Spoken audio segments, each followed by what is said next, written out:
लक्ष्मी नारायण महायज्ञ तथा श्री 108 मंदिरों की प्राण प्रतिष्ठा से एक विशेष आध्यात्मिक ऊर्जा का सदैव संचार होता रहेगा। यह एक दैवी संयोग है कि इस क्षेत्र का नाम भी श्री रामनगर है। ये कहा जा सकता है कि ये स्थल भक्ति भूमि है, समता भूमि है, विशिष्टाद्वैत दर्शन की भूमि है तथा ये भारत की संस्कार भूमि है।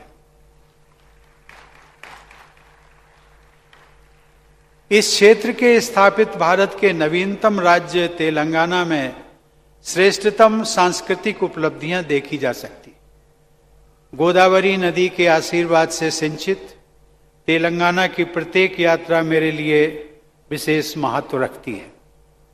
लेकिन आज की इस यात्रा के दौरान मुझे देश की आध्यात्मिक व सामाजिक परंपरा के एक महान अध्याय से जुड़ने का सौभाग्य प्राप्त हुआ है। भूयश्च शरदः शतात् अर्थात 100 वर्ष से भी अधिक आयु तक सक्रिय रहने का शुभ संकल्प श्री रामानुज के जीवन में सार्थक हुआ था। 100 वर्षों से भी अधिक अपनी लंबी जीवन यात्रा के दौरान स्वामी जी ने भारत के आध्यात्मिक और सामाजिक स्वरूप को वैभव प्रदान किया। लोगों में भक्ति और समानता का संदेश प्रसारित करने के लिए श्री रामानुजाचार्य ने स्वयं श्रीरंगम, कांचीपुरम, तिरुपति, सिंहाचलम, आंध्र प्रदेश के अन्य क्षेत्रों, जगन्नाथपुरी, बद्रीनाथ, नैमिषारण, द्वारका, प्रयाग, मथुरा, अयोध्या, गया, पुष्कर और नेपाल में मुक्तिनाथ तक की यात्रा की।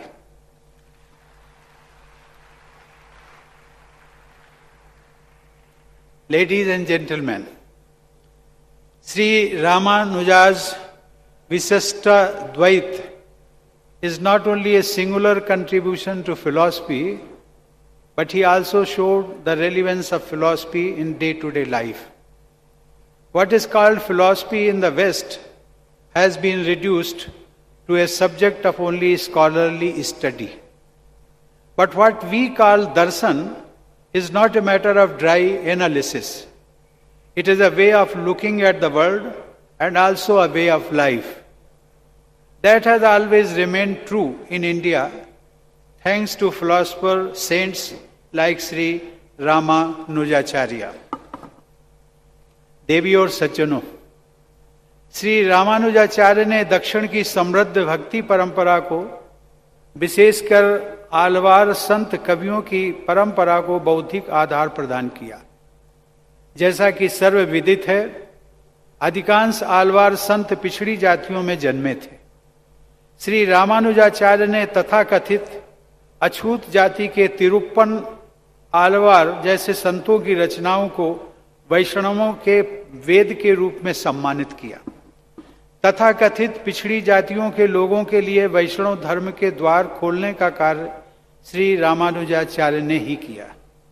उन्होंने समझाया कि भक्ति सभी जाति भेदों से ऊपर है और ईश्वर की आराधना का सबको समान अधिकार होता है। उन्होंने तो यहां तक कहा था कि ईश्वर की भक्ति के लिए किसी पुरोहित वर्ग की जरूरत भी नहीं होती। श्री रामानुज स्वामी ने तत्कालीन समाज व्यवस्था में समता का संचार किया। उन्होंने वेदांत की बौद्धिकता में भक्ति के रस का मिश्रण किया। उन्होंने बुद्धि को हृदय से जोड़ा तथा अमूर्त को मूर्त से जोड़ा। उन्होंने सब कुछ छोड़कर ईश्वर की शरण में जाने की भावना को उत्पन्न करने की शिक्षा दी और इस भक्ति भाव को प्रपत्ति का नाम दिया। उन्होंने भक्ति द्वारा मुक्ति का मार्ग दिखाया। Ladies and gentlemen, saint poets and philosophers like Sri Ramanujacharya have created and nurtured India's cultural identity, cultural continuity and cultural unity. They have built the concept of a nation based on cultural values. This culture-based concept of nation is different from how it is defined in the Western thought. References to the Bhakti tradition that united India in a single thread centuries ago are found in the Puranas.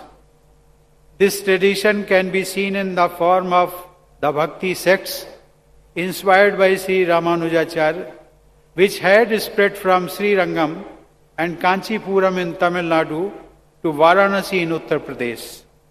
Thus, the emotional unity of Indians is centuries old. देवियों और सज्जनों, भारत में भक्ति की धारा दक्षिण से उत्तर की ओर प्रवाहित हुई है।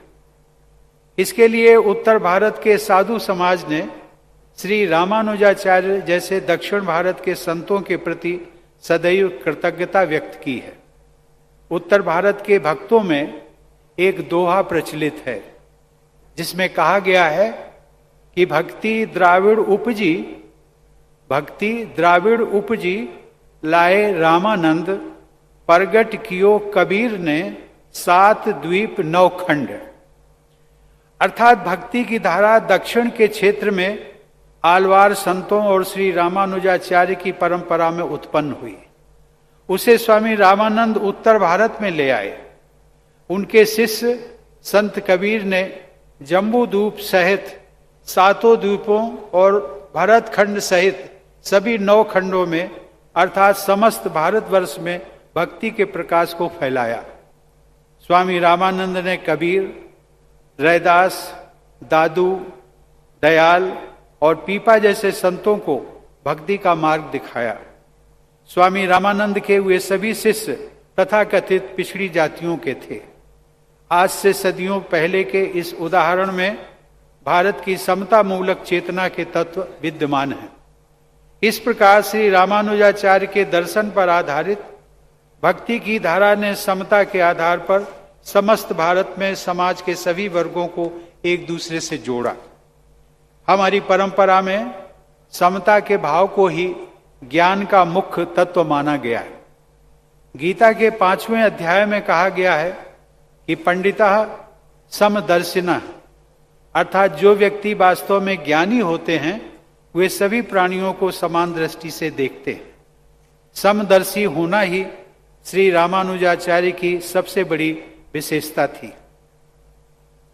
देवियों और सज्जनों, कल ही मैं महाराष्ट्र में था। मैं बाबा साहब डॉक्टर भीमराव अंबेडकर के पैतृक गांव में गया था और आज मैं इस पवित्र समारोह में यहां उपस्थित हूं। बाबा साहब के परिवार ने कबीर पंथ को अपनाया था।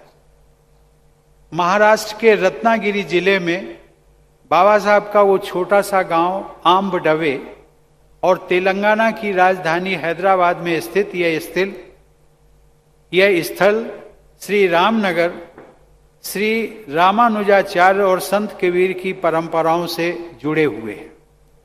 समता पर आधारित भक्ति के आदर्श का स्मरण कराने वाले ये दोनों स्थान मेरे लिए पवित्र तीर्थ स्थल ही हैं। Ladies and gentleman, Baba Sahib Dr. Bhimrao Ambedkar, the main architect of our constitution, who stood for social justice, had clearly stated that the fundamental constitutional ideals of our modern republic are based on the cultural heritage of India.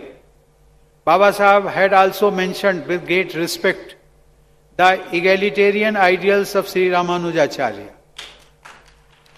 Thus, our concept of equality is not derived from Western countries. It has developed on the cultural soil of our India. Our eternal vision of Vasudhaiva Kutumbakam is based on equality. Equality is the cornerstone of our democracy too.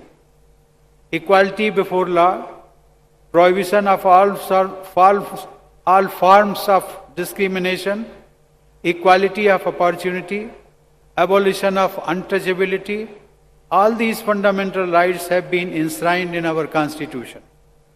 To achieve the constitutional objective of establishing an equitable society, many programs of public welfare are run bye governments. देवियों और सज्जनों, समस्त प्राणियों के कल्याण हेतु कार्य करना भी हमारे देश का प्रमुख जीवन मूल्य रहा है। सबके हित का यही आदर्श श्री रामानुजाचार्य के विशिष्टाद्वैत पर आधारित भक्ति मार्ग में भी दिखाई देता है। इस करुणा युक्त भक्ति का प्रवाह देश के विभिन्न क्षेत्रों में पहुंचा। गुजरात में नरसिंह भगत ने इसी परंपरा के अनुसार भगवान विष्णु का वास्तविक भक्त उसे माना जो दूसरों के कष्ट को समझे तथा उनका दुख दूर करने में लगा रहे। राष्ट्रपिता महात्मा गांधी ने भी नरसिंह मेहता द्वारा दी गई वैष्णव भक्त की इसी परिभाषा को अपनाया। आधुनिक युग में सनातन भारतीय जीवन मूल्यों की स्थापना करने वाले गांधी जी पर भी श्री रामानुजाचार्य का प्रभाव दिखाई देता है। गांधी जी ने सन 1923 में अपने कारावास के दौरान रामानुज चरित नामक पुस्तक का अध्ययन किया था।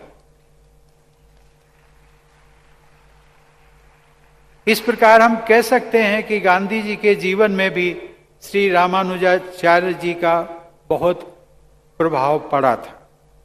श्री रामानुजाचार्य के बाद की सहस्त्राब्दी में उनकी सोच से कोई भी व्यक्ति अछूता नहीं रहा।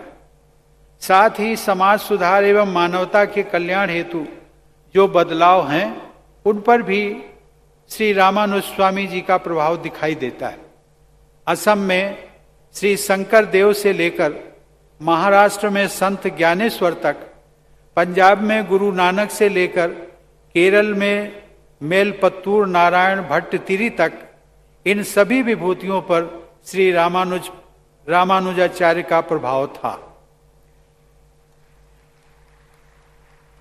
यहां तक कि स्वामी विवेकानंद का भी मैं उल्लेख करना चाहूंगा।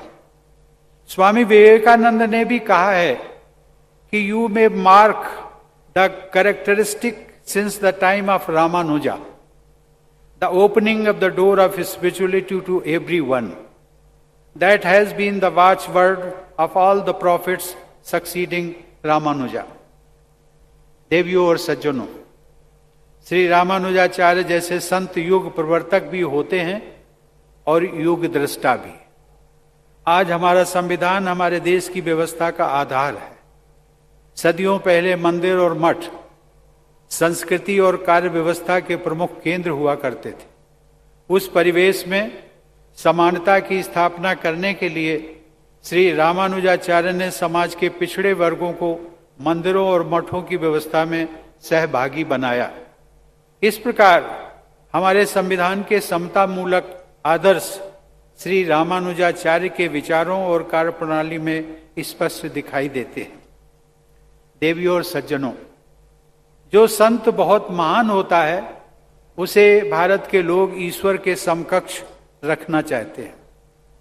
श्री रामानुजाचार्य को इलाया पेरुमाल यानी परमेश्वर के अनुज अर्थात लक्ष्मण कहने के पीछे हमारे देशवासियों की यही भावना झलक दिखाई देती है। एक लोकप्रिय श्लोक में अलग अलग युगों में जन्म लेने वाले भगवान विष्णु के छोटे भाइयों का उल्लेख किया गया है।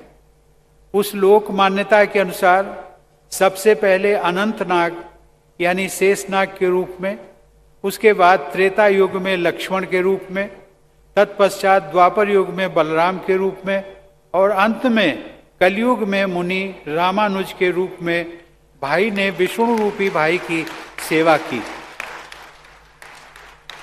यह लोक मान्यता श्री रामानुजाचार्य के अतुलनीय महत्व को रेखांकित करती है। तेलुगु भाषा में महानतम भक्ति काव्य की रचना करने वाले श्री रामानुजाचार्य संप्रदाय के संत कवि श्री अन्नमाचार्य ने कहा था, क्या कहा था? गतुलन्नी किल महीना कलयुग मंदुनु गति इतड़े चूपे घना गुरुदई बमु। अर्थात इस कलयुग में जब मुक्ति के सभी मार्ग बंद हैं तब ईश्वर की भांति श्री रामानुजाचार्य सभी प्राणियों को मुक्ति का मार्ग दिखाते हैं। देवियों और सज्जनों, हमारी परंपरा में प्रेम और भक्ति को व्यक्त करने के लिए साकार प्रतिमा या मूर्ति को आधार बनाया जाता है। किसी स्वरूप के आलंबन के बिना भावनाओं की अभिव्यक्ति नहीं हो सकती। तिरुपति बालाजी तथा श्री पद्मनाभ स्वामी के मंदिर में दर्शन करते समय जिस प्रकार की भक्ति भावना का अनुभव मैंने स्वयं में किया, वह केवल चिंतन और कल्पना के आधार पर संभव नहीं है। वेद साहित्यों में ऋषियों द्वारा देवताओं से की गई यह प्रार्थना मिलती है, जिसमें कहा गया है, अश्मा भवतु ते तनु, अर्थात आपका शरीर दृश्यमान बने, जिससे कि हम सहज भाव में आपका दर्शन कर सके। ईश्वरीय गुणों से युक्त विभूतियों को ठोस आकार में देखने की यह भावना ही श्री रामानुजाचार्य की इस विशाल प्रतिमा के निर्माण की प्रेरणा रही है। इस दिव्य तथा भव्य समता मूर्ति के निर्माण के लिए श्री रामानुज शताब्दी समारोह के आयोजन के लिए मैं आदरणीय जीआर स्वामी जी तथा सभी आयोजकों की भूरी भूरी प्रशंसा करता हूं। मराठ्यांची तळपती तलवार म्हणजे